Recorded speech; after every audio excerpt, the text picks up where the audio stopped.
tempo di crisi. Però le crisi nascondono sempre anche un'opportunità.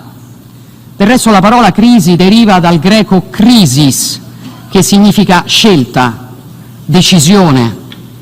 Le crisi costringono a mettersi in discussione, costringono a schierarsi, non consentono di tentennare. Sappiamo tutti che nessuno Stato può efficacemente governare da solo le sfide di questo tempo.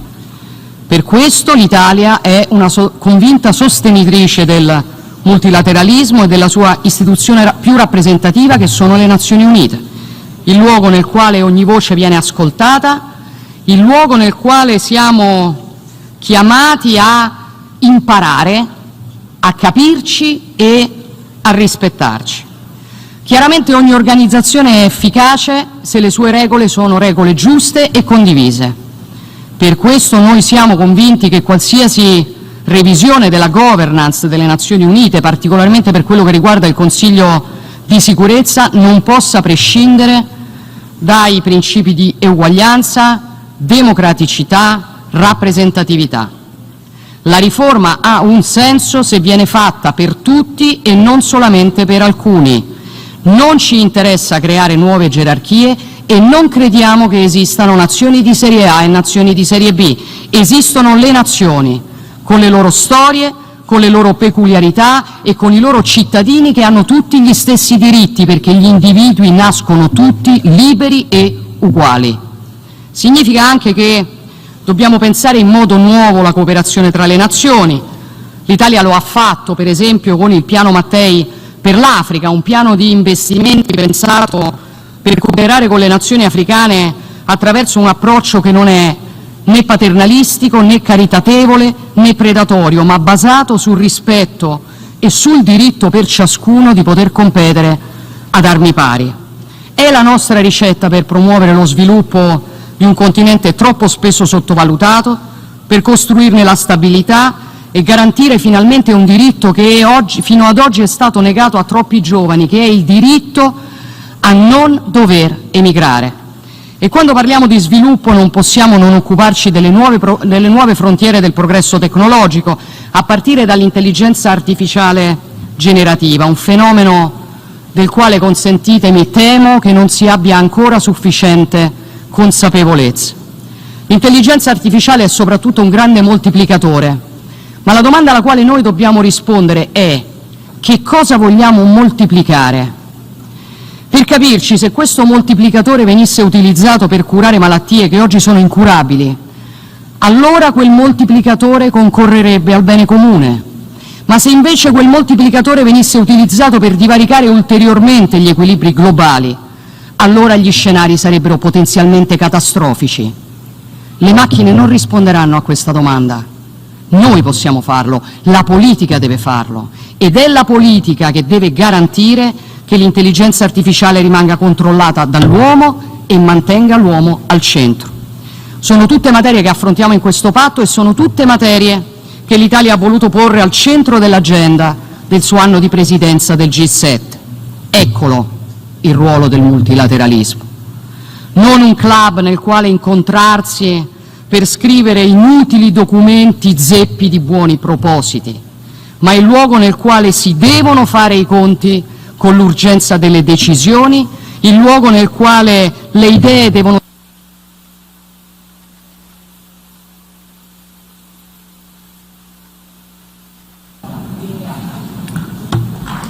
I thank the President of the Council of Ministers of the Republic of Italy. I now invite His Excellency Andrej Plenković, Prime Minister of the Republic of Croatia, to address the Assembly.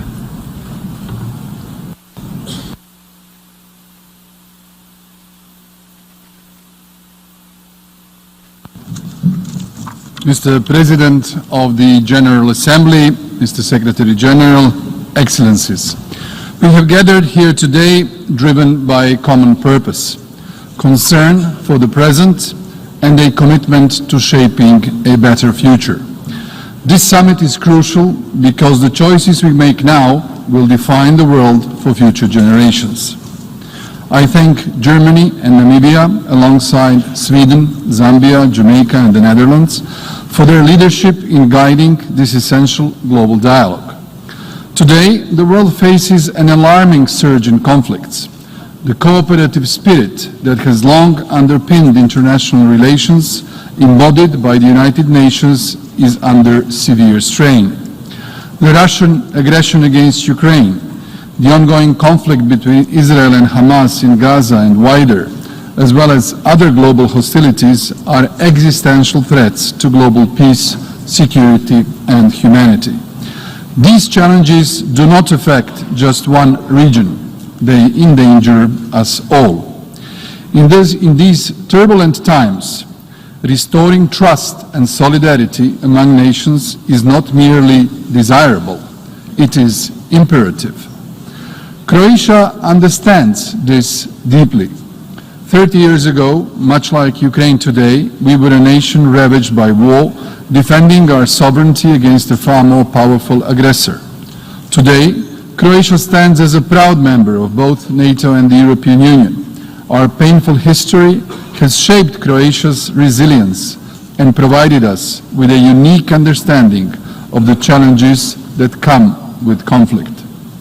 Ladies and gentlemen, despite the myriad challenges we face, we must prioritize sustainable development as a foundation for global peace and security.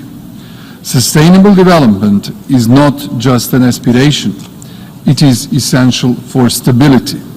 To achieve this, we must foster global solidarity and urgently reform the international financial architecture to support these goals.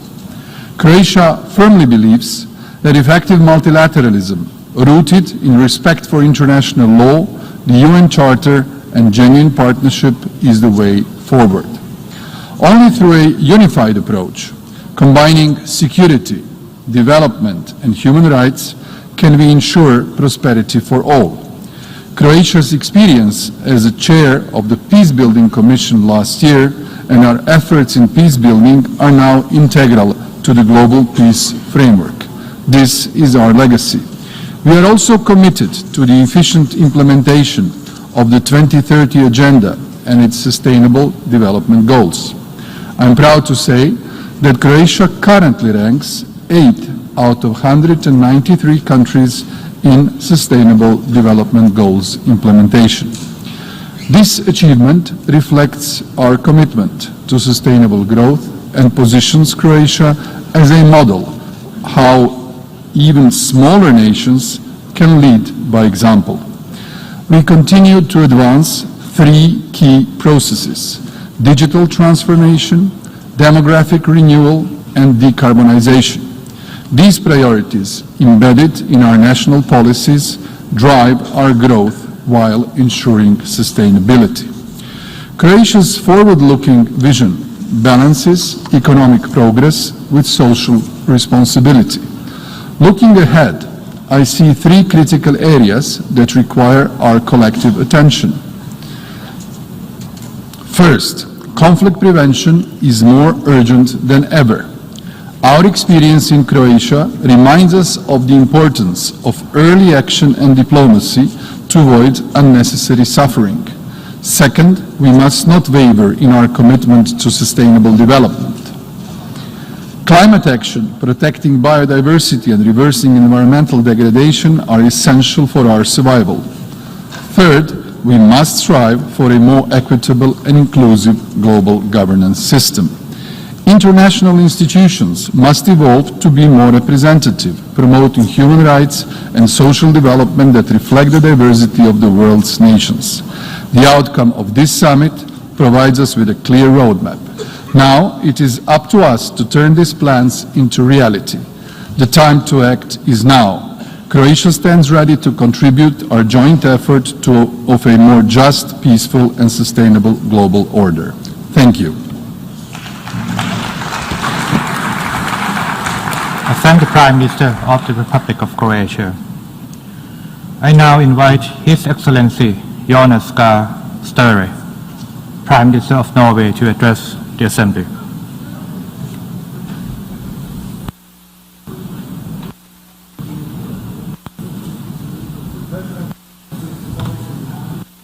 With so much dividing us. And with so many wars going on, I think we can salute yesterday's agreement and that we came together and be able to agree on ambitious targets. The Pact for the Future provides a vision for this across all the UN's 3 main pillars. That should be saluted. Let me highlight 3 points from the Norwegian perspective, Mr. President. First, we have reaffirmed our commitment to international law, including human rights. The disregard for human life and international law that we are seeing today must not be allowed to continue. Universally agreed rules and rights remain an indispensable foundation for a peaceful, prosperous and just world. Those who deliberately breach it must be held accountable. Second, we urgently need to address climate change, cut emissions, transform our energy systems and protect the environment. We must deliver on our pledges. We stand firmly by agreed commitments and keep our ambitions high. We need to close the extensive financing gap to achieve the SDGs, leaving no one behind. This includes increasing climate finance and investments. Together with Mexico, Nepal and Zambia, Norway will serve as co-facilitator for the next conference on financing for development. We are committed to working with all member states to achieve an ambitious outcome in Seville this year. Mr. Chairman, our pact rightfully addresses the need to provide sufficient and timely debt relief to countries in debt distress, to reform the multilateral banks and to promote more inclusive and effective tax cooperation. Norway will continue to engage in an active and constructive manner to develop a UN Framework Convention on international tax cooperation. We must work towards an inclusive, open and secure digital future for all. It's part of our dialogue here at the UN today. Accessibility is key, particularly for the least developed countries. Some 2.6 billion people remain excluded from the digital world. For too many people also, they lack access to electricity. Norway supports and actively promotes the initiative by the World Bank and the African Development Bank, the Mission 300, to provide 300 million people in Africa with electricity by the end of this decade. Norway is committed to bridging the digital divide. Our efforts include advancing digital public goods and ensuring digital ID access for all. We also urge stronger cooperation among the large states on a safe artificial intelligence regulation that will give us the opportunities of this technology and limit the threats. Thirdly, Mr. President, sustainable development cannot be achieved without peace and security. It almost goes without saying. Preventive diplomacy and peace building must be at the center of our efforts. It is essential to ensure women's participation in all aspects of the peace and security agenda. There are powerful decisions made here by the UN on this issue earlier. It should be highlighted again. We need a more transparent, inclusive and effective Security Council with greater limitations to the use of veto. We need to address the historical injustice against Africa and improve the representation of underrepresented regions. The General Assembly plays a vital role in maintaining international peace and security in close cooperation with the Security Council. Mr. President, we should expect from the Security Council that it can get its act together and end the war of aggression that Russia is conducting against Ukraine, and to weigh in and help end the escalation of hostilities in the Middle East, and to work towards a two-state solution, giving the Palestinians their right of a state, and a two-state solution where Israelis and Palestinians can live side by side in peace. The solutions can only be found in close cooperation with other stakeholders, also in the civil and private sector. So, friends and colleagues, a lot to be done. The Pact for the Future is a commitment to one another, to future generations, providing a roadmap for building a better world. Now that work putting the Pact into action begins, and Norway is eager to get started. Thank you, Mr. President. To thank the Prime Minister of Norway. Now I invite His Excellency John Basilio, Prime Minister and Minister of Finance, Economic Development and Investment of Belize, to address the Assembly.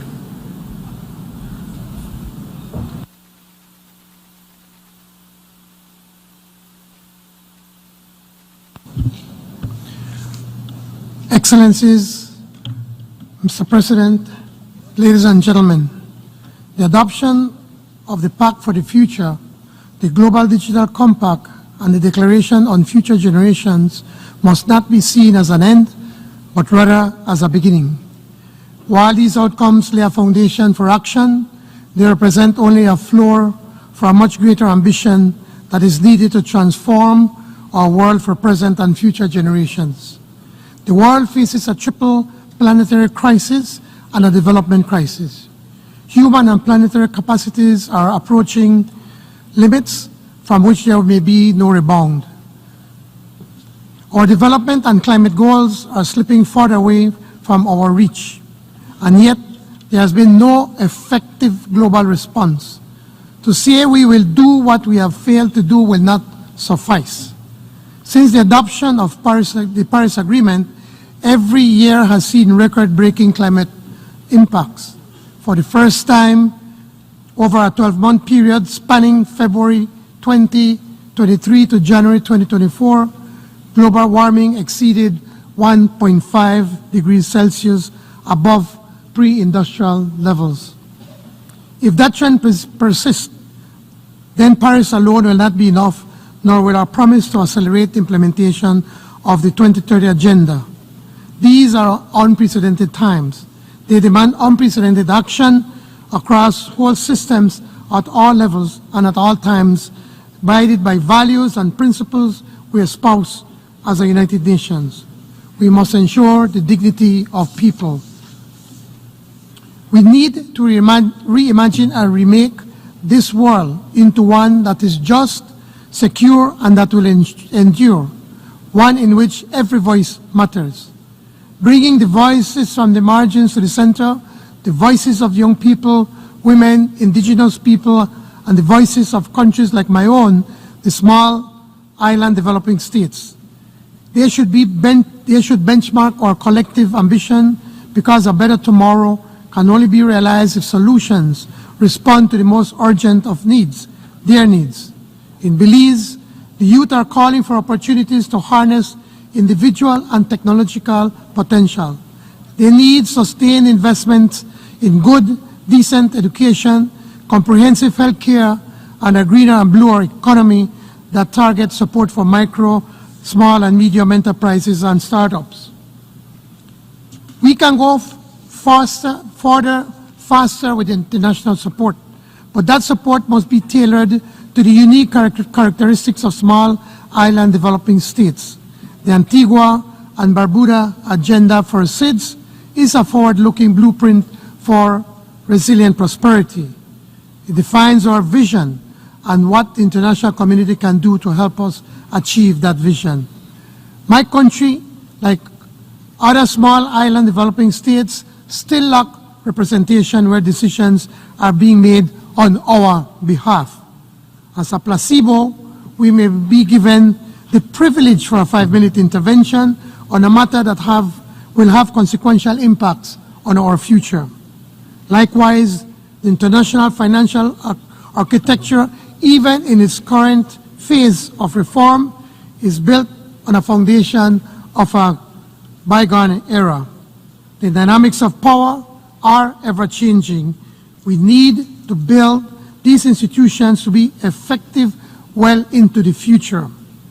Excellencies, today I affirm Belize's unwavering commitment to achieve the SDGs. They are the only ambitious, universally agreed blueprint to achieve a sustainable and equitable future for all.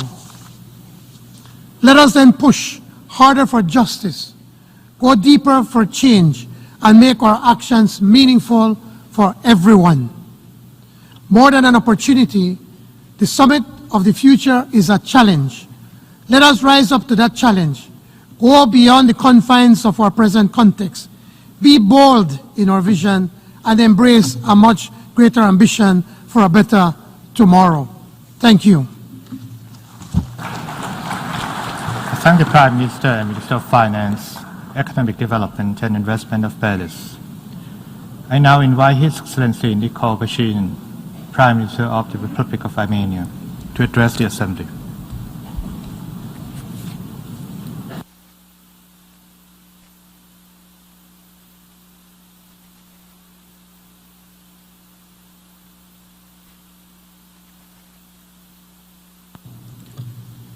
President of the General Assembly, Excellencies, ladies and gentlemen. It is particularly significant for me to take part in this Summit of the Future because I have received my current mandate of the Prime Minister of the Republic of Armenia in the parliamentary elections under the slogan of our party, "There is a future." All the problems we are facing today are directly or indirectly related to the decisions made or haven't been made at some point in the past, and the same we can say about all the successes and achievements of today. We cannot change the past. We cannot change a lot even today, because today is to some extent a part of the past. But shaping the future is today's most important task. The agenda of our actions is also known: peace, security, prosperity, freedom, justice, human rights, artificial intelligence, climate change.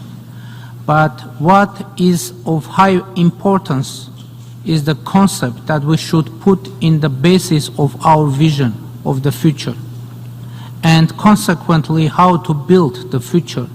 It may sound strange, but the most important thing we can do for the future is to create positive narratives and focus on the possibilities of creating the foundations for them, regardless of whether they exist at the moment or not.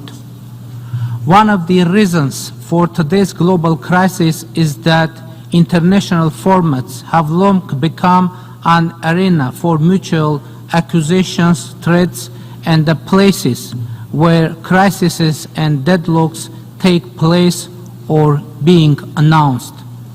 I can hardly remember a positive speech on behalf either of myself or other leaders on international platforms, and there are objective reasons for this.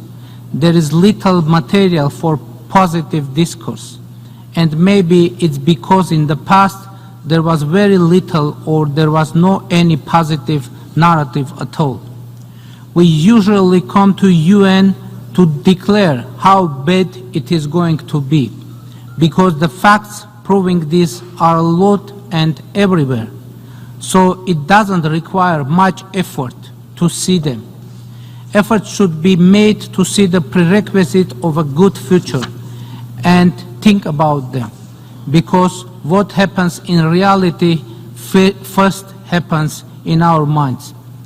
My party adopted the slogan, "There is a future," under the conditions when it seemed that there was no hope for optimism in our region. Now this happens globally, and at the Summit of the Future, I want to voice that belief of there is a future, and by doing this, I want to have my portion of contribution. Unlike the previous 3 times, this year at the General Assembly, I will more concentrate on opportunities rather than accusing neighboring countries in my speech. And this will provide room for positive thinking and for talking about the possibilities. Yes, for now, let's only talk, since in the beginning was the Word, and the Word was with God, and the Word was God. Therefore, it is necessary to start with the good words. It is necessary to bring forward the slogan, "There is a future," as a theorem, and to work to prove it. Let's do it. Thank you for your attention. I thank the Prime Minister of the Republic of Armenia. Now I invite His Excellency Luxembourg, Prime Minister of the Grand Duchy of Luxembourg, to address the Assembly.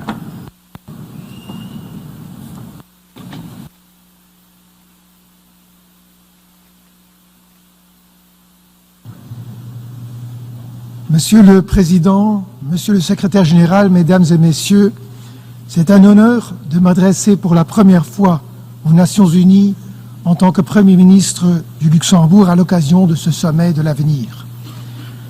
Le Luxembourg est bien placé pour savoir qu'aucun pays, quelle que soit sa taille, n'est à même de relever à lui seul les défis qui se posent.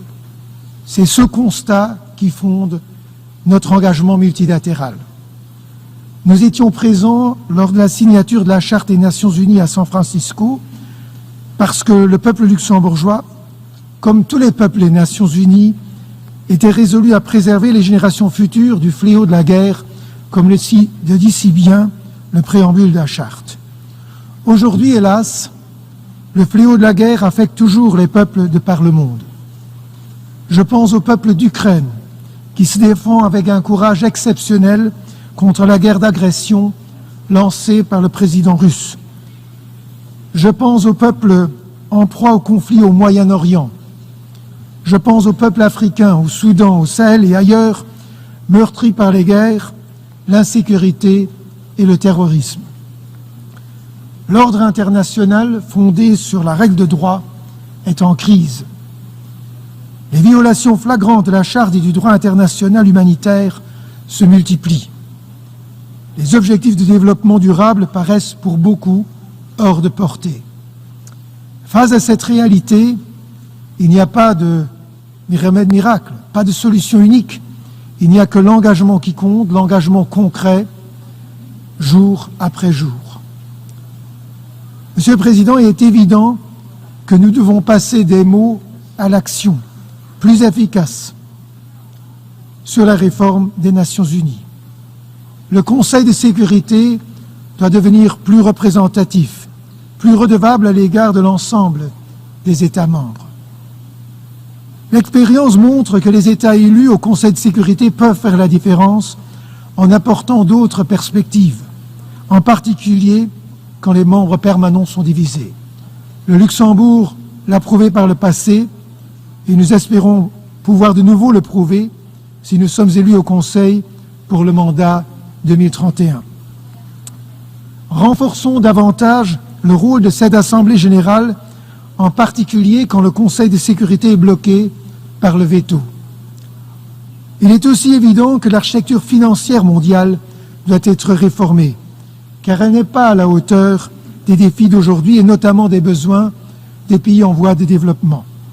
Pour le Luxembourg, le développement, la sécurité et les droits de l'homme doivent aller de pair. Le Luxembourg s'engage pour promouvoir les droits humains et le droit international. C'est aussi notre priorité en tant que membre du Conseil des droits de l'homme. Le Luxembourg continue aussi de tenir son engagement en matière d'aide publique au développement en y consacrant chaque année 1% de son revenu national brut. Nous continuons de tenir notre engagement aussi en matière de financement climatique qui pour nous s'ajoute à notre aide publique au développement. Nous continuons de soutenir la mobilisation des financements privés grâce à l'expertise de notre place financière et notamment de la Bourse du Luxembourg. Monsieur le Président, le Luxembourg salue l'adoption du pacte pour l'avenir hier matin et félicite l'Allemagne et la Namibie pour avoir facilité les négociations avec succès. Mais ce moment me rappelle aussi les mots d'un de mes prédécesseurs, le Premier ministre Joseph Bech, qui fut présent lors de la conférence de San Francisco. En ces mots, ce n'est pas la révision de telle ou telle disposition de la Charte, mais bien la révision de l'esprit dont nous l'animons qui nous sauvera. Plus que les mots sur lesquels nous avons trouvé un accord, à San Francisco ou hier, c'est le sentiment de confiance mutuelle qui devra animer nos actions dans les années à venir. Je vous remercie. I thank the Prime Minister of the Grand Duchy of Luxembourg. Now I invite His Excellency Narendra Modi, Prime Minister of the Republic of India, to address the Assembly.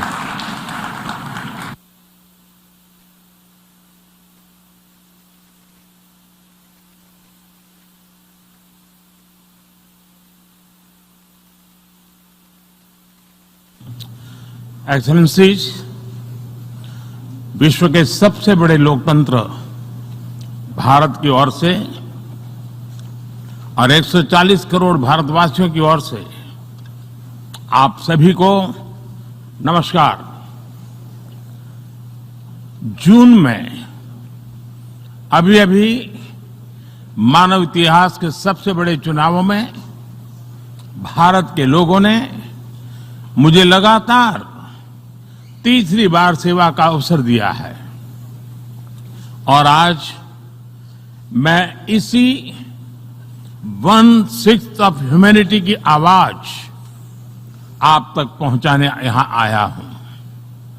Friends, जब हम global future की बात कर रहे हैं तो human centric approach सर्वप्रथम होनी चाहिए।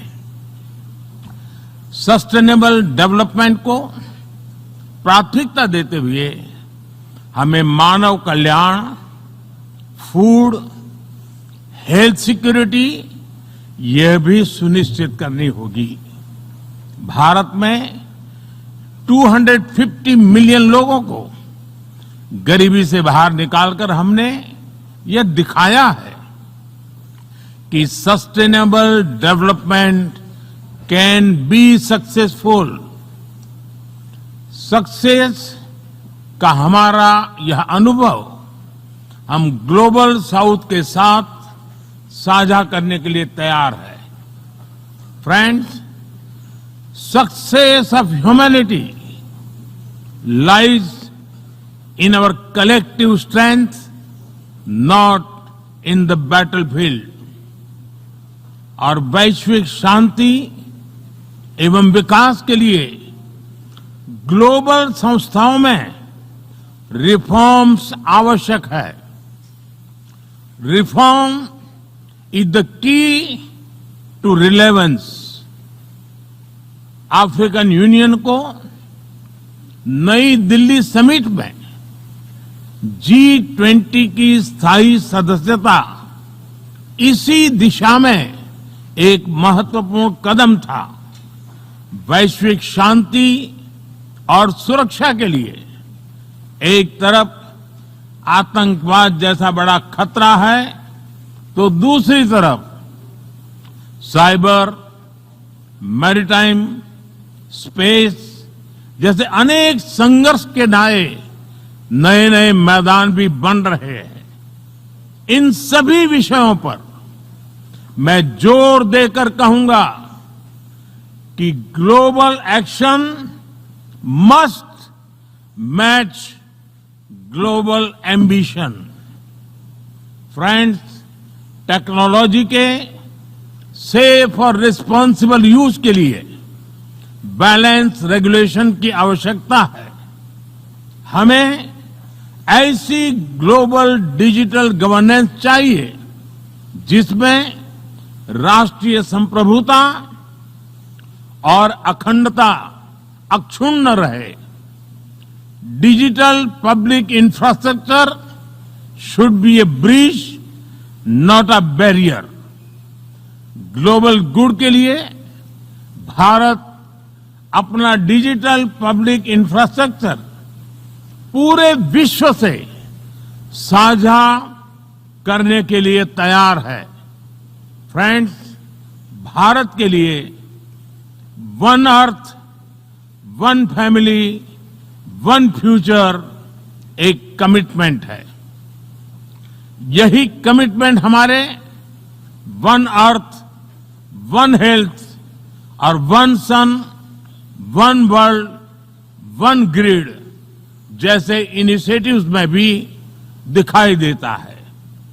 पूरी मानवता के हितों की रक्षा और वैश्विक समृद्धि के लिए भारत मनसा वाचा कर्मणा से काम करता रहेगा।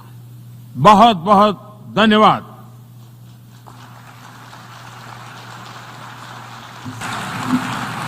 Thank the Prime Minister of India. Now invite His Excellency Russell Miso Lamini, Prime Minister of the Kingdom of Eswatini, to address the Assembly.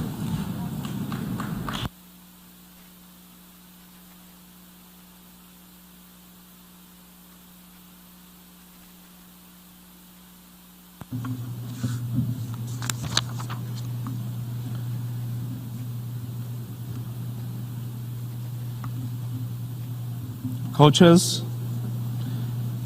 of the Summit of the Future, Mr. Antonio Guterres, Secretary General of the United Nations, Your Excellencies, Heads of State and Government, ladies and gentlemen, it is with great honor to address the Summit of the Future on behalf of His Majesty King Mswati III, where the world leaders have gathered to commit to multilateral solutions for a better tomorrow. This summit is an opportunity to take bold actions that will shape the future of our planet and the well-being of generations to come. We commend the co-facilitators of the outcome documents, the Pact for the Future, Global Digital Compact, and Pact on Future Generations for their stellar work. Humanity faces unprecedented global challenges, from poverty and inequality to climate change and technological transformation. No single nation can tackle these challenges alone. The Global Pact for the Future calls for a renewed, inclusive, equitable, and responsive multilateral system. Eswatini, along with other African nations, has long called for reforms to the United Nations to create a more inclusive and representative global governance system. The Eswatini consensus remains a cornerstone for this call. The current structure of the Security Council does not reflect modern geopolitical realities, particularly the underrepresentation of Africa. Expanding the Security Council to include permanent representation for Africa and other marginalized regions is essential for maintaining its legitimacy and addressing global security challenges. This reform is critical to building trust in global institutions. Eswatini believes Taiwan must be included in the international system. Taiwan contributes significantly to global public health, economic development, and technological innovation. Excluding Taiwan limits global cooperation when it is most needed. We call for Taiwan's meaningful participation in international organizations.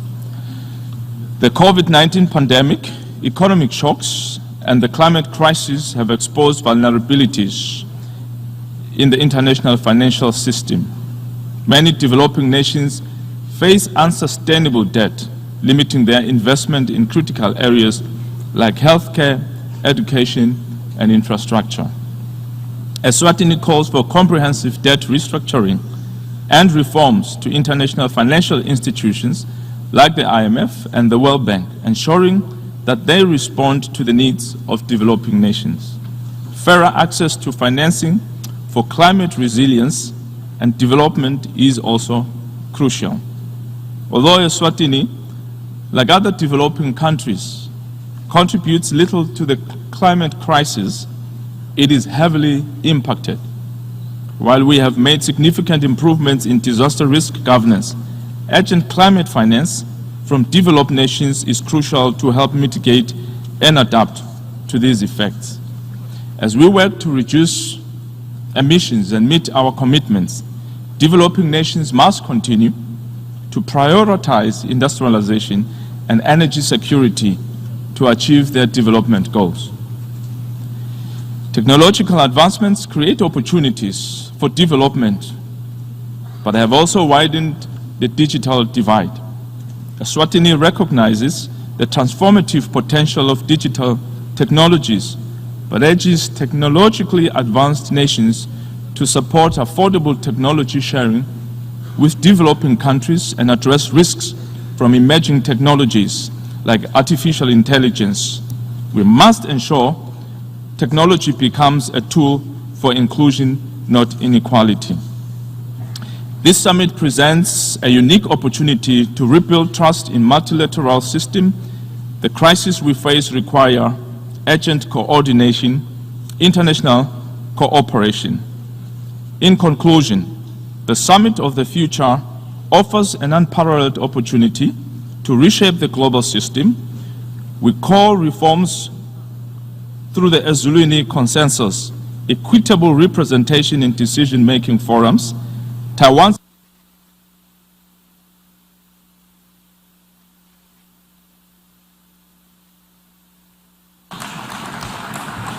Thank you, the Prime Minister of the Kingdom of Eswatini.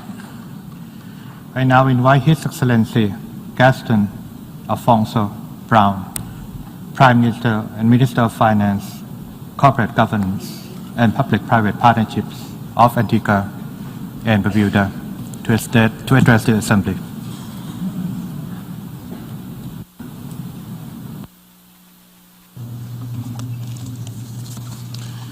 Mr. President, distinguished ladies and gentlemen, the multifaceted environmental, economic, health-related, and social emergencies we face are perhaps humanity's greatest existential challenges.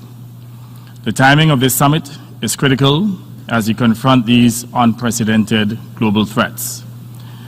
Our decisions now impact not just us, but generations to come. Despite decades of UN-led sustainable development conferences, little has been accomplished to safeguard the rights of future generations. Whereas future generations are poised to inherit the greatest technological advancements, with unabated climate change, perhaps they will have no Earth to call home. Our planet is finite, but humans' current ambitions for unending economic profits and territorial expansion seemingly know no bounds. This unsustainable trajectory, marked by escalating climate impacts, environmental destruction, economic greed, wars, and threats of wars, poses an existential threat to all life on Earth. Temperature records are broken almost daily. Hurricanes, floods, and droughts ravage our lands, while mangroves and tropical forests, crucial to our planetary biodiversity and balance, are being obliterated. By making infinite demands on a finite planet, we are transforming our once hospitable home into a hostile environment. This is our moment to change course, to future-proof our burning planet from ultimate destruction. Who will compensate future generations for selfish acts?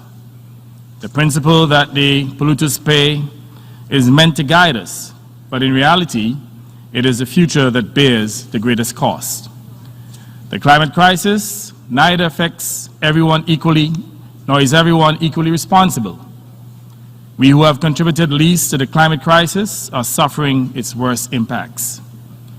To add insult to injury, the large polluters are paying themselves hundreds of billions of dollars for carbon credits to protract their profligate use of fossil fuels at the expense of SIDS and other developing countries.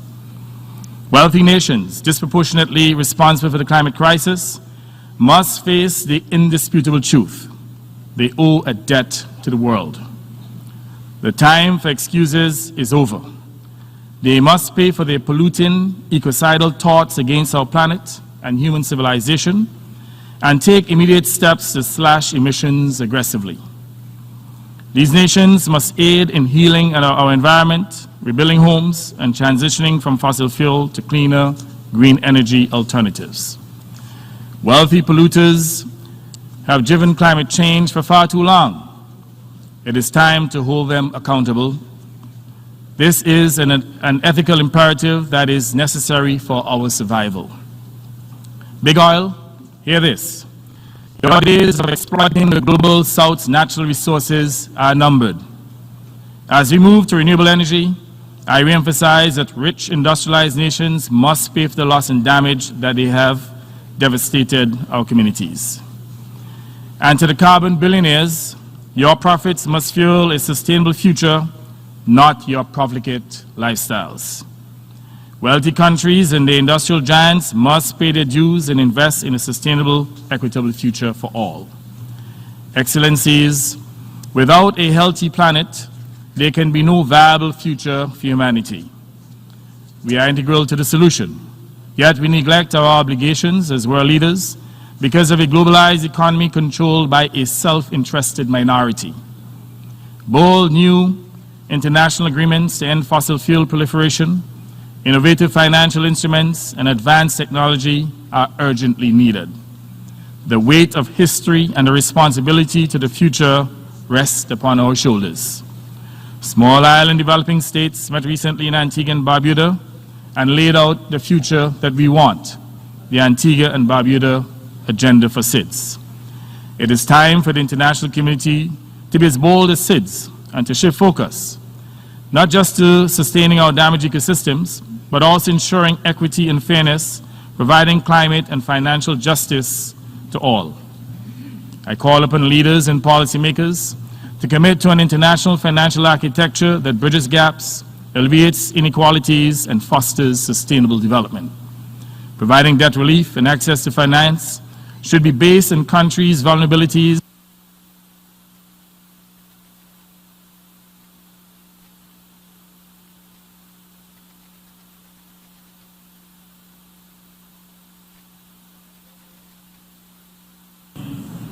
Thank the Prime Minister, Minister of Finance, Corporate Governance, and Public-Private Partnership of Antigua and Barbuda.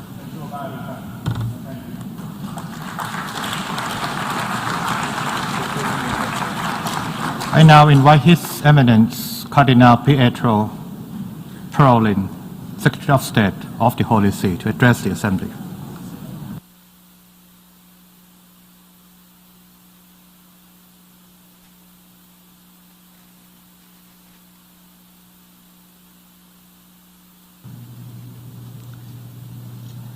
Mr. President, the current summit being convened against a backdrop of apparent crisis in the multilateral system should be a source and a reason for hope, in line with Pope Francis' assertion that hopeful does not mean to be optimistically naive and ignore the tragedy humanity is facing.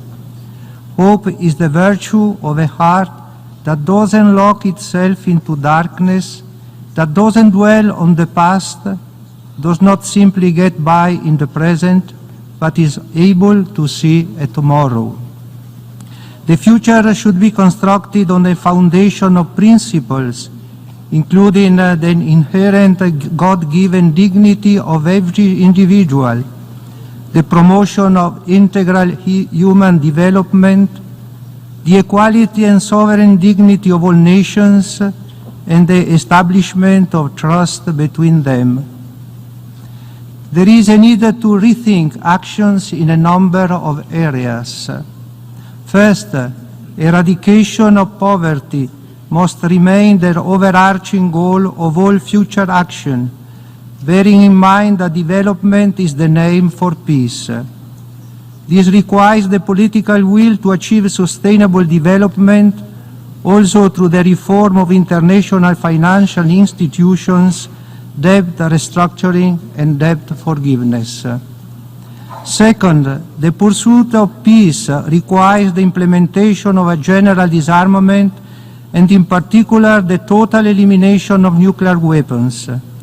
Narrow geopolitical considerations must be put aside, and strong economic lobbies must be resisted in order to uphold human dignity and promote integral development. Third, artificial intelligence. The Holy See advocates for a regulatory framework of AI ethics that encompasses the life cycle of AI and addresses inter alia data protection, accountability, bias, and the impact of AI on employment.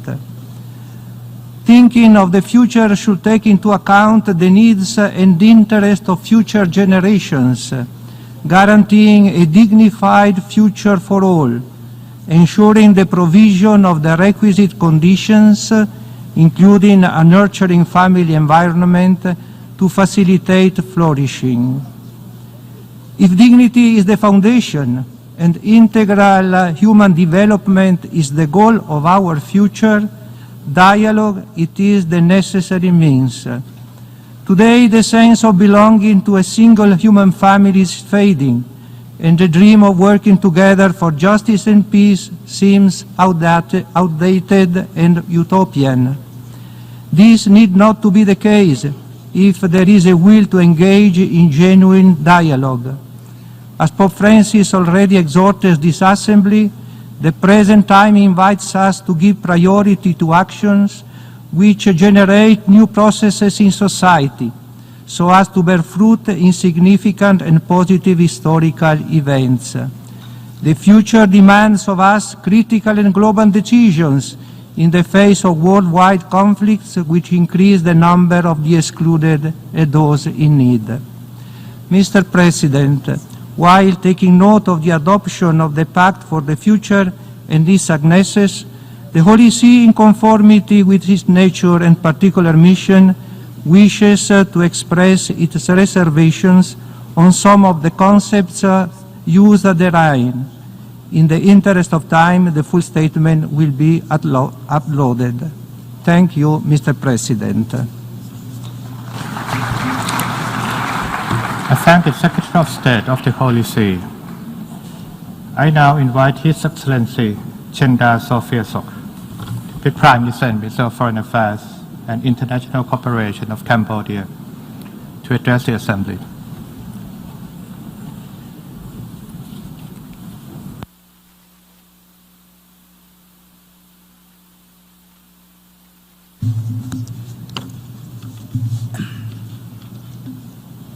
Mr. President, Excellencies, distinguished delegates, it is my great honor to address this gathering on behalf of the Royal Government of Cambodia. This is a crucial moment to consolidate our commitment to address together many deeply interconnected challenges: climate change, inequality, poverty, gaps in technology, and increasingly complicated violent conflicts. The Summit of the Future is an opportune occasion to adopt global governance to today's reality. It is time to rebuild trust in the multilateral system as we strive to build a prosperous, healthy, and harmonious world for our current and future generations. Allow me to elaborate on a few key points. First, international peace and security become more fragile with each passing day as geopolitical tensions continue to intensify. It is incumbent on us all to firmly uphold the principle of the United Nations Charter and international law. They are the backbone of the international order and global cooperation. The use of diplomacy and mediation must be prioritized to resolve conflicts. Concerted efforts towards peace building should be enhanced. Cambodia sees great merit in the new agenda for peace presented by the UN Secretary General, and we are proud to have contributed nearly 9,000 men and women to support UN peacekeeping operations since 2006. Once a war-torn country, Cambodia understands that peace is the prerequisite for development and progress. Thanks to peace and stability, Cambodia now ranks among the best achievers on sustainable development goals, particularly when it comes to reducing poverty, providing quality education and health care, creating more jobs, and driving growth, addressing climate change. Second, sustainable development requires sufficient and efficient financing. Cambodia is currently investing in building up its human capital, targeting 1.5 million youths, diversifying its economic base, and intensifying its green transition. Cambodia strongly supports efforts to ensure a fair and rule-based multilateral trading system with the World Trade Organization as its core. Cambodia also joined the call to reform the international financial architecture and address financial gaps, particularly those that affect the least developed countries. Third, the advancement of science, digital technologies, and innovation presents both transformative solutions for human development and risks. Cambodia strongly supports efforts to intensify international cooperation to ensure that the proliferation of science, technologies, and innovation enhance human capital. We must work together to overcome growing digital divides and fight against the misuse of digital technologies. To this end, Cambodia endorsed the Global Digital Compact as a common framework to build an inclusive, open, safe, and secure digital space that will drive the digital transformation of our economies and societies. Fourth, it is our shared responsibility to safeguard the needs and interests of our youth and future generations.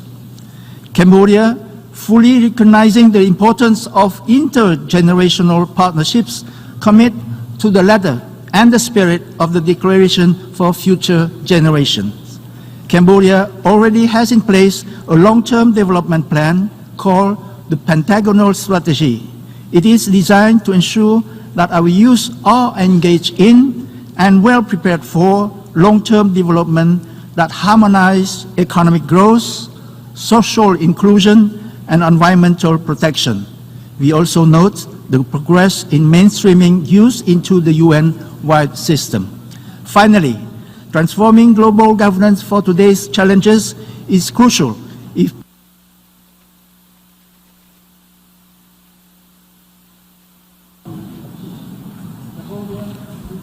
Thank the Deputy Prime Minister, Minister of Foreign Affairs and International Cooperation of Cambodia.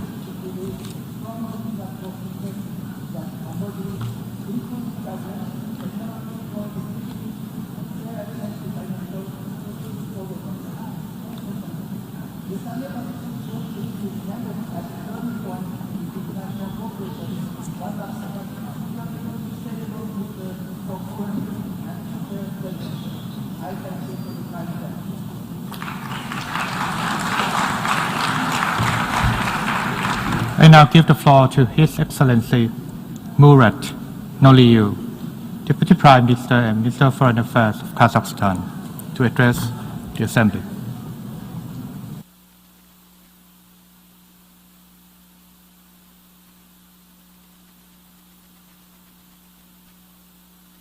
Mr. President, Excellencies, ladies and gentlemen, Kazakhstan is here today to join efforts with all UN member states and its institutions in ensuring a brighter future both for our planet and entire humanity. Fully supporting the Secretary General's endeavors to build a prosperous community of nations, my country commits itself to all three landmark documents of the Summit of the Future. It is obvious that effective multilateralism enshrined in the Pact for the Future should be central in overcoming today's unprecedented existential challenges and threats. Therefore, the current summit is timely call for a comprehensive reform of the United Nations system. As stated by President Tokayev of Kazakhstan, the voices of middle powers and the developing world need to be amplified and heard clearly in the Security Council. In times of geopolitical turmoil and economic uncertainty, the world needs diplomacy and dialogue. Mr. President, climate change is a global issue that cannot be addressed without multilateral engagement. Central Asia stands on the front line of global warming and will face 2.5-degree increase in temperatures by 2050. To effectively tackle problems like melting glaciers, water scarcity, biodiversity loss, and desertification, my country will host the first regional climate summit under the auspices of the United Nations in 2026. In addition, we propose to open the United Nations Regional Center on Sustainable Development for Central Asia and Afghanistan to further enhance coordination on SDG deliverables. I'm confident with the right support, this idea will serve as a future role model for UN development mechanisms. Furthermore, Kazakhstan calls on all technological advanced countries to eliminate barriers and commit necessary resources to assist climate-vulnerable communities. Excellencies, digital transformation is a driving power of progress towards the 2030 Agenda. Within the next decade, about 70% of all global goods and services will be produced using digital platforms. The potential benefits of these changes depend on equitable access and cutting-edge technologies in all countries. To this end, being a regional IT powerhouse, Kazakhstan has initiated the establishment of the UNESCAP Digital Solution Center to bridge the digital divide in Asia-Pacific region. Emerging digital solutions, including artificial intelligence, should not pose a risk to international security. Mr. President, speaking about the future, we must not forget lessons of the past. Nuclear power, once invented for the good of humankind, is now the deadliest weapon of mass destruction. Kazakhstan, which directly suffered from nuclear tests, calls on the international community to join efforts in preventing any nuclear catastrophe in the future. We also encourage all states to set aside their political differences and focus on new global order based on mutual trust and respect. Ladies and gentlemen, upholding human rights is not merely an aspiration, but one of the key components of sustainable development. It is also the best antidote against inequalities that are often at the root of instability and conflicts. In accordance with our objective to build a just and fair Kazakhstan, my country has abolished the death penalty, instituted a zero-tolerance policy against torture and domestic violence, and strengthened its national preventive mechanisms. President Tokayev's large-scale reform agenda is firmly based on the principles of rule of law, good governance, as well as inclusive social and economic development. In essence, respect for fundamental human rights is the highest priority for my country. Excellencies, we have a unique chance to advance our shared vision for equitable, stable, and peaceful future for generations to come. This is no alternative to the world based on there is no alternative to the world based on the UN Charter and principles of international law. Let us work together in the spirit of open, constructive engagement and through multilateralism. Thank you. I thank the Deputy Prime Minister and Minister of Foreign Affairs of Kazakhstan. I now give the floor to His Excellency Wang Yi, Special Representative of the Chinese President Xi Jinping, Member of the Political Bureau of the CPC Central Committee, and Foreign Minister of the People's Republic of China, to address the Assembly.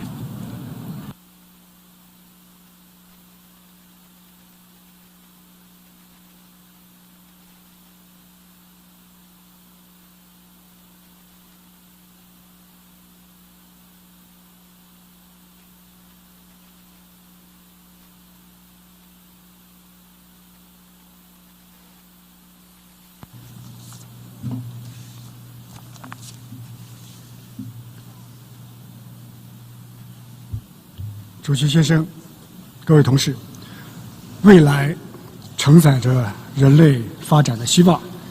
面对世界100年未有之大变局，我们在此聚会具有重要意义。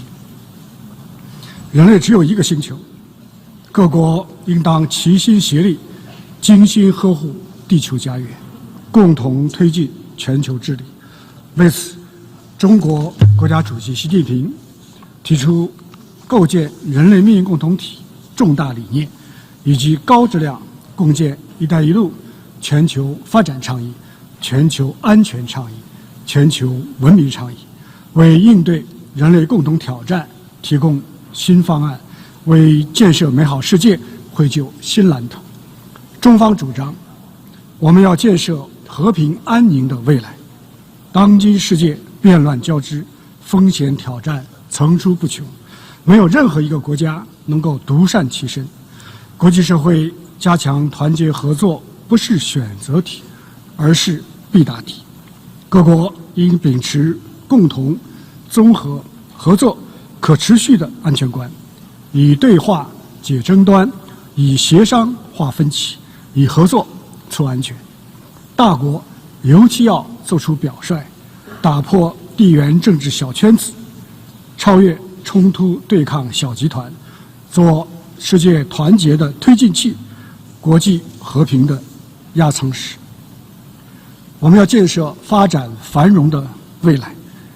世界发展到今天，各国不是乘坐在190多条小船上，而是乘坐在一条命运与共的大船上。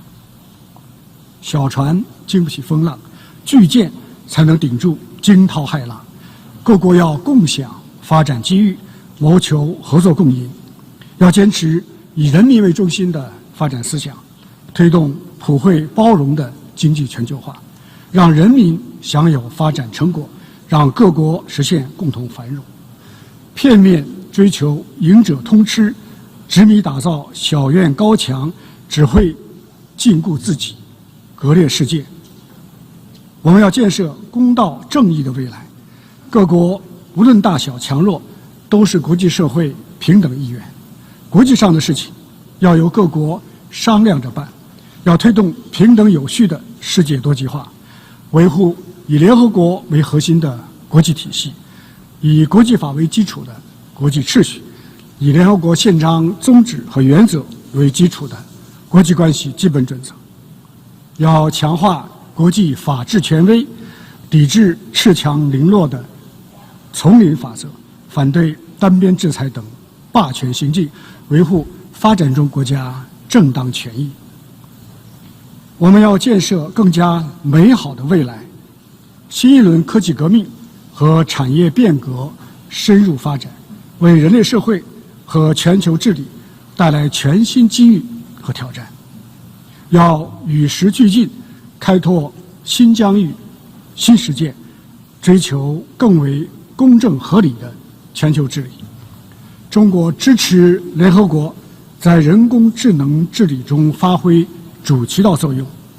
我们将提出人工智能能力建设普惠计划，尤其应当鼓励青年发挥创造力，为推动人类社会进步贡献青春力量。各位同事，今日之中国正在坚定不移以中国式现代化全面推进强国建设、民族复兴的伟业，这将为世界的和平与发展提供新的机遇。我们愿意同世界各国携手同行，推动构建人类命运共同体，共创更加和平美好的明天。谢谢各位。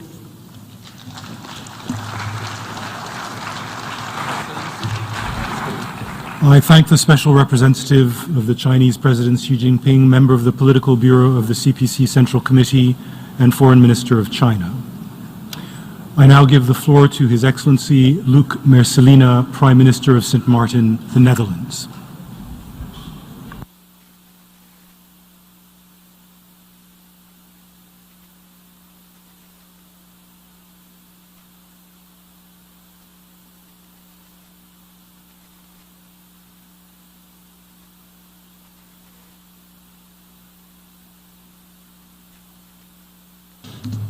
Secretary General, Your Excellence, esteemed colleagues, distinguished guests, I'm honored to be here today as the Prime Minister of Sint Maarten, representing the Kingdom of the Netherlands in all its diversity. I thank the United Nations Secretary General Antonio Guterres for initiating this summit and spearheading efforts to forge a new international consensus on how we can deliver on a better present and safeguard the future. I would also like to thank President Nangolo Mumba of the Republic of Namibia and Chancellor Olaf Scholz of the Federal Republic of Germany for the extraordinary leadership that their countries have shown in bringing to life an ambitious pact for the future. My special thanks goes also to the Prime Minister of Jamaica, Mr. Holness. Together, we are presenting the historic declaration of the future generations.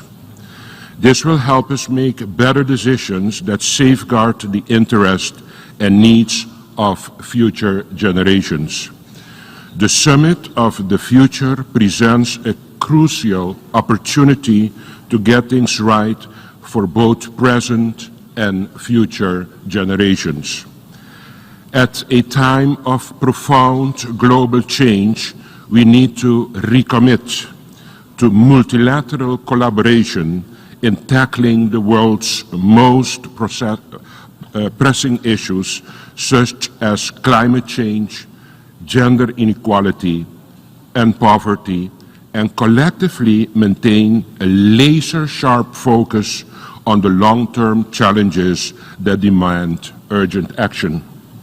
This summit is a chance to commit to strengthening the multilateral system based on the international rule of law, while also pursuing necessary reforms to ensure it is fit for purpose, effective, responsive, inclusive, and able to withstand future challenges. We should not forget what constitutes the fundamental principles of the United Nations architecture and its pillars of peace, security, development, human rights, and the rule of law. The Charter of the United Nations and the Universal Declaration of Human Rights are the solid foundations on which our multilateral system of rights and obligation is built. Member States all stand to benefit from a shared commitment to uphold and respect these agreements. The Pact for the Future clearly delivers on essential elements that are important to countries with particular vulnerabilities in areas like water management and food security. As a kingdom uniquely positioned on two continents and with a proven history of dealing with water, we are pleased to see that this pact effectively addresses elements that are also crucial to small island development states. We are also pleased that the pact emphasizes the need for continuous learning and exchange of knowledge. From defending ourselves against the sea with the Delta work projects to creating new land like the province of Flevoland, the history of our kingdom is a testament to the power of collaboration and learning. Of course, water offers many opportunities and supports thriving economies sector like tourism in the Caribbean as a part of the kingdom, where we from the Caribbean can offer crystal blue waters to attract our visitors. This pact for the future, supplemented by the Declaration on Future Generations, is another major step forward in making our multilateral system fit for the future. Your Excellencies, we now have the opportunity to prove that we can pass on a better, fairer, and more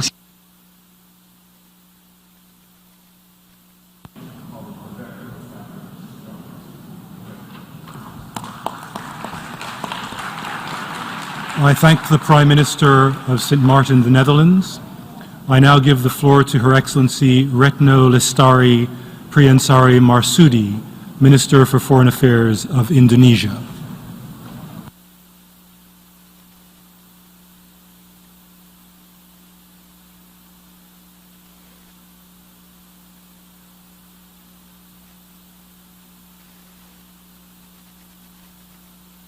Bismillahirrahmanirrahim. Mr. President, Excellencies, today the world faces significant challenges. Geopolitical rivalries, gloomy economic recovery, as well as climate and energy crisis. We cannot only address this issue through paradigm of collaboration. Sadly, we are seeing the opposite. Trust in multilateralism is fading, and its effectiveness continues to be questioned. Fortunately, this summit offers an opportunity to restore trust and global solidarity and to chart a new course for the future. Indeed, the choices that we make in this hall will resonate for generations to come.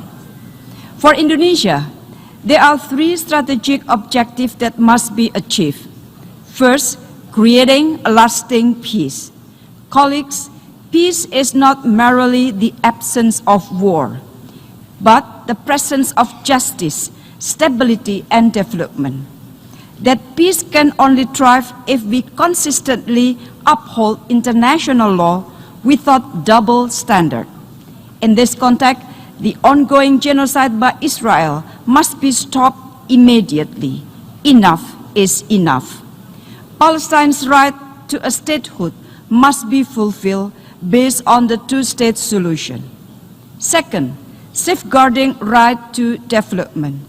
Colleagues, there are no other option to achieve 2030 agenda than to accelerate our collective efforts. The Global South has a right to be free from trade discrimination and debt traps. Gaps must be bridged so that no country will be left behind. Third, promoting an inclusive world order. We need a more adaptive, responsive, and effective global governance, including Security Council and international financial architecture. We cannot afford to wait any longer. We must push for a true and real reform, a reform that listens to the voices of developing countries and address their concerns. Mr. President, let us seize the momentum of this summit to build a future that all be proud of, a future that is just, equitable, and sustainable for all humankind. To attain that, the path of the future must not become a set of empty promises without tangible result on the ground. I thank you very much.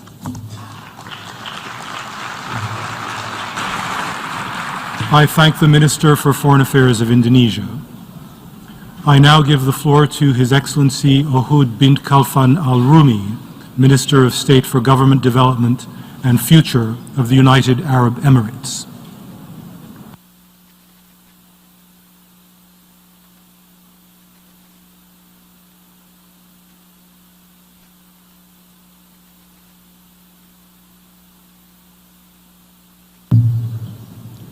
السيد الرئيس، الحضور الكريم، يشرفني كوزير الدولة للتطوير الحكومي والمستقبل أن أمثل الإمارات العربية المتحدة في هذه القمة التاريخية. كما أود أن أشكر معالي أنطونيو غوتيريش الأمين العام للأمم المتحدة على رؤيته الثاقبة لمستقبل التعاون الدولي متعدد الأطراف، وأن أثني على الجهود الكبيرة التي بذلها كل من شارك في تيسير المفاوضات للوصول بالتوافق إلى اعتماد ميثاق المستقبل والميثاق الرقمي العالمي وإعلان أجيال المستقبل. إن دولة الإمارات تؤيد البيان الذي أدلت به معالي السيدة روبينا نبانجا رئيسة مجموعة ال77 والصين، ويسرني أن أدلي بهذا البيان بصفتنا الوطنية. السيد الرئيس، لقد أدت العديد من الصراعات والأزمات إلى عرقلة التقدم في تحقيق السلام والأمن الدوليين وتنفيذ أهداف التنمية المستدامة. وفي ظل هذه التحديات المتزايدة يجب علينا التركيز على الفرص التي يتيحها لنا التعاون الدولي من أجل مستقبل أفضل للعالم أجمع.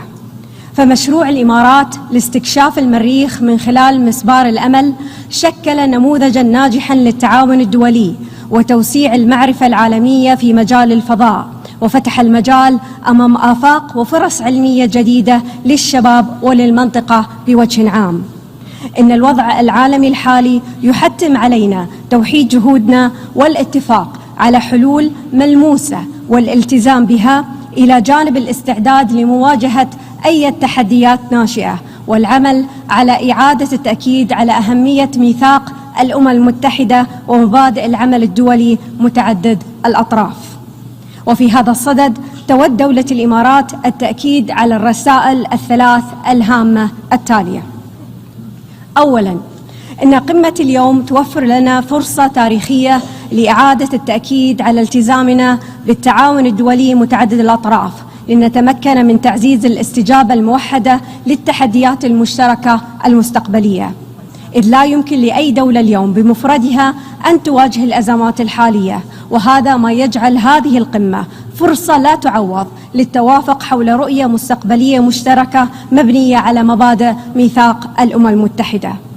إن إنجاح التعاون الدولي متعدد الأطراف يتطلب في ظل تنوعنا وتباين وجهات نظرنا التعامل بشكل عملي ومرن.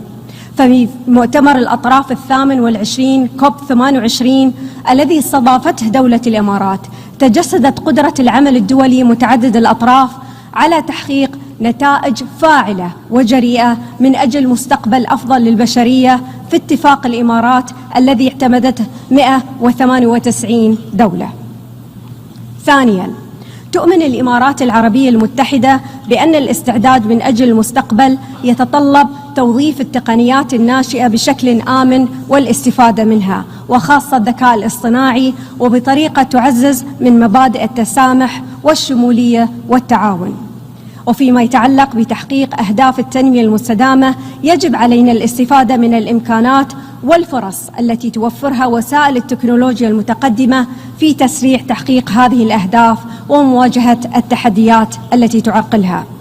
كما يمكن الاستفادة من التقنيات الناشئة في تعميق الفهم المشترك وتعزيز التسامح والتصدي لخطاب الكراهية.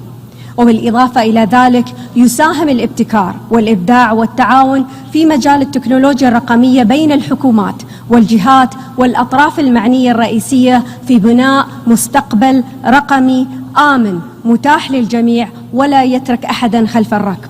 وفي هذا الصدد تؤكد دولة الإمارات على التزامها بتحقيق الرؤية المستقبلية للميثاق الرقمي العالمي. ثالثاً، يجب علينا كقادة عالميين أن نحافظ على الحياة بجميع أشكالها وصورها من أجل الأجيال المقبلة، ولذلك من المهم تنسيق استجابتنا لضمان السلام والأمن والازدهار. ونؤكد في هذا الصدد على أهمية الأخذ بأصوات الشباب والنساء وكافة فئات المجتمع في عمليات التخطيط وصنع القرارات، بما في ذلك في المناطق التي تعاني من أوضاع صعبة.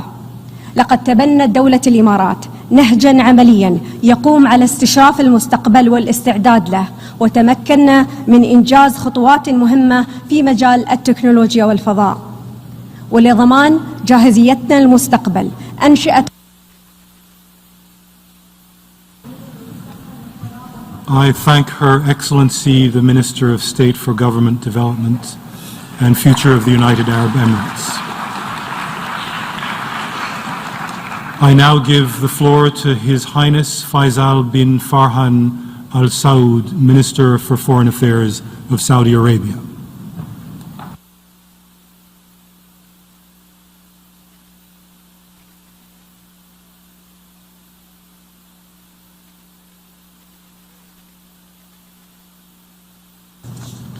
بسم الله الرحمن الرحيم. السلام عليكم ورحمة الله وبركاته. الحضور الكرام، أود بداية أن أشكر كافة الميسرين على جهودهم وتعاونهم مع الدول الأعضاء للوصول إلى توافق حول مضامين الوثيقة وملاحقها. لقد حرصت المملكة على المشاركة الفعالة في مفاوضات صياغة ميثاق المستقبل، إيمانا منها بما يمثله من فرصة لتغيير واقعنا نحو الأفضل، وتأكيدا على أهمية تطوير العمل متعدد الأطراف ليكون أكثر فاعلية وتأثيرا في معالجة تحديات الحاضر والمستقبل، بما يعزز السلم والأمن ويدعم استدامة التنمية للأجيال القادمة. نأمل بأن يعيد ميثاق المستقبل المجتمع الدولي إلى مبادئه الأساسية وقوانينه وأعرافه الجامعة، بعيدا عن الحروب والتوترات الجيوسياسية التي ضاعفت من فجوات التنمية بين الدول وأضعفت الروابط بين الشعوب وأضرت بمصداقية المؤسسات الدولية. لكن تحقيق ذلك يتطلب جهودا مضاعفة في مواجهة الأزمات بشكل شمولي ومواكبة تحديات واحتياجات شعوب ودول العالم. إننا نتطلع أن يشكل الميثاق نقلة نوعية في العمل المتعدد ويسهم في إرساء أسس معاصرة نظام دولي منصف وعادل وسريع التجاوب يحفز سرعة تحقيق أهداف التنمية المستدامة ويلبي احتياجات كافة الدول خصوصا الدول النامية، ويشجع على ردم الفجوة الرقمية ويدعم الاقتصادات الناشئة ودورها في تعزيز النظام المالي العالمي. ونؤكد على دعم من المملكة للدور الحيوي للأمم المتحدة في إرساء القواعد والأعراف الدولية وتعزيز العمل الجماعي. لكن من أجل تحقيق طموحنا لمستقبل أفضل أصبح إصلاح منظومة الأمم المتحدة حاجة ملحة لتتمكن من الاطلاع بأدوارها في التصدي للتهديدات التي تخل بالسلم والأمن الدوليين وتعيق مسارات التنمية. فإن حاجة المؤسسات الدولية الملحة للإصلاحات جذرية يظهر بوضوح من خلال فشلها في إنهاء الكارثة الإنسانية بفلسطين وعجزها عن محاسبة سلطات الاحتلال الإسرائيلية على تجاوزاتها، كما أن استمرار الإخفاقات الدولية في إحلال السلام حول العالم وتحديدا حل الصراع في الشرق الأوسط سيضع ميثاق المستقبل على المحك. فالأمن والاستقرار هو الأساس المتين لأي تعاون لتحقيق التنمية. الحضور الكرام، فيما يخص التغيير المناخي فإن المملكة تتمسك بأهمية التعامل مع تحدياته دون إغفال أو تغافل عن تفاوت الظروف والإمكانات الوطنية والإقليمية. فتحولات الطاقة يجب أن تعتمد على 3 قواعد أساسية: أمن الطاقة والازدهار الاقتصادي ومعالجة آثار التغيير المناخي دون إخلال أحدهما بالآخر، وتماشيا مع اتفاقيات الأمم المتحدة الإطارية بشأن التغيير المناخي واتفاق باريس. تواصل المملكة جهودها في هذا الإطار وتتطلع لاستضافة الدورة 16 لمؤتمر الأطراف لاتفاقية الأمم المتحدة لمكافحة التصحر نهاية هذا العام، والذي يصادف الذكرى 30 للاتفاقية. إن المملكة عازمة على مواصلة جهودها لتحقيق الأهداف المنشودة في الميثاق بما يتوافق مع رؤية التنموية الطموحة 2030 ونهجها الساعي لتعزيز أوجه التعاون والعمل الجماعي الدولية. ونتطلع إلى أن تسهم جهودنا المشتركة في إرساء قيم عالمية مشتركة مع الحفاظ على السيادة الوطنية والهوية